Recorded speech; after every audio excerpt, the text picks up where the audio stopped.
वापरतो, घरात आम्ही एकमेकाला स्पर्श कसे करतो, हा घरातला संसार सुखाचा उंबऱ्याच्या आत.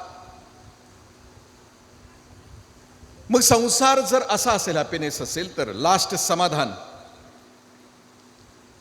म्हणजे संसारासाठी वय निघत चाललं, वाढत गेलं की आयुष्याच्या शेवटच्या टप्प्यामध्ये माणसाच्या लक्षात येतं की कशातच दम नाही, आणि मग तो खऱ्या समाधानाच्या सत्याच्या शोधामध्ये लागतो आणि त्याला समाधान हवं असतं.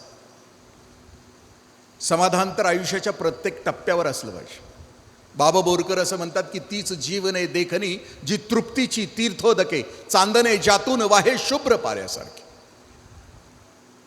म्हणजे ज्याचं जीवन प्रतिक्षण तृप्त आहे, वखवक नाही, भगभग नाही, रखरख नाही, हे पाहिजे नाही ते पाहिजे नाही, सतत आतून तृप्त आहे, ती जीवन आहे तृप्त, तीच जीवन आहे देखणी.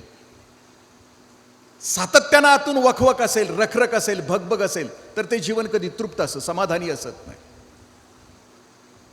मग आयुष्याच्या त्या टप्प्यावर तृप्तता अनुभवत असताना आम्ही तृप्त आहोत का? आत आम्ही समाधानी आहोत का?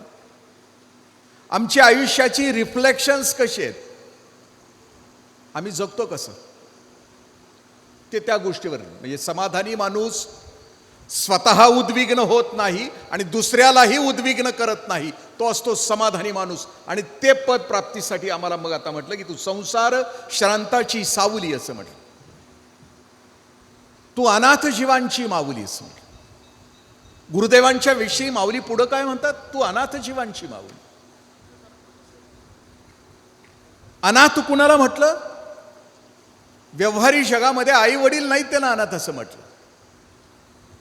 पण माऊलीनं इथं असं म्हणायचं असेल की ज्यांना सत्याची प्राप्ती करायची आहे, ज्यांना जीवनमुक्त व्हायचं आहे, ज्यांना परमार्थाचा प्रवास करायचा आहे, त्यांना वाट दाखवणारी तू आई आहेस, गुरुदेवांना म्हटलं. कारण काही गोष्टीमध्ये आई सुद्धा बायस भेद करते, धाकट्यावर जास्त प्रेम करते. एखाद्याला काहीतरी उणीव असेल एखाद्या बाळामध्ये तर त्याच्यावर प्रेम करते असं म्हटलं थोडीशी. म्हणजे आईविषयी पण संत किंवा सद्गुरू जे आहेत ते कधी भेद नाहीत निर्माण करत. वर्षत सकळ मंगळी, म्हणजे पसायदानामध्ये संतांचं वर्णन करत असताना माऊली असं म्हणतात की संत कसे असतात? ते भेद नाही येत करत, ते आईसारखे असतात. वर्षत सकळ मंगळी. पाऊस समुद्रावर पण पडतो, शेतावर पण पडतो आणि पर्वतावर पण पडतो, तो भेद नाहीये करत. तसं संत कधी भेद नाही येत करत.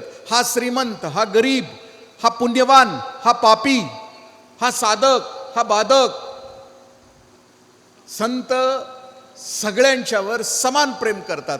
म्हणून तो अनाथ जीवांची माऊली असं म्हणतो. आमच्यासारख्या परमार्थाच्या वाटचालीवर चालण्यासाठी तू मार्गदर्शन करणारी आमची आई आहेस. वाटदावी त्याच्या पुण्यानाही पार, होती उपकार अगणित असं म्हटलं. आयुष्याला नेमकी वाट दाखवणारी अशी तू आमची आई आहेस. तुझ्या पोटी आमचा जन्म झाला, तू कीर प्रसवली, ही तुझीच कृपा असेल. आमचं भाग्य की आम्ही तुझे गुरुपुत्र म्हणून जन्माला आलो. तू प्रसवलीस, तू आम्हाला मिळालीस. हे आई, हे गुरुदेव, तुम्ही आम्हाला मिळाला आणि आता आमच्या परमार्थाच्या वाटचालीला सुरुवात झाली. अज्ञानाकडून ज्ञानाकडं, दुःखाकडून आनंदाकडं, बंधनाकडून मोक्षाकडं. म्हणजे आम्हाला ही वाट दाखवणारे ते असतात.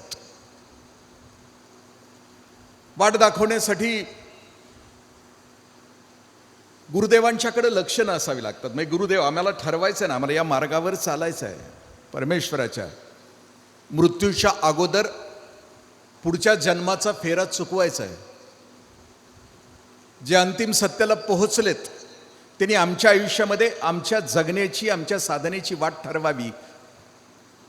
हे जर आम्हाला नक्की समजलं असेल आणि आम्ही आता त्यांच्या ओट्यात पडलेलो आहोत, आता मग गुरुदेवांची लक्षणं कोणती आहेत आणि गुरुदेव असतात कसं?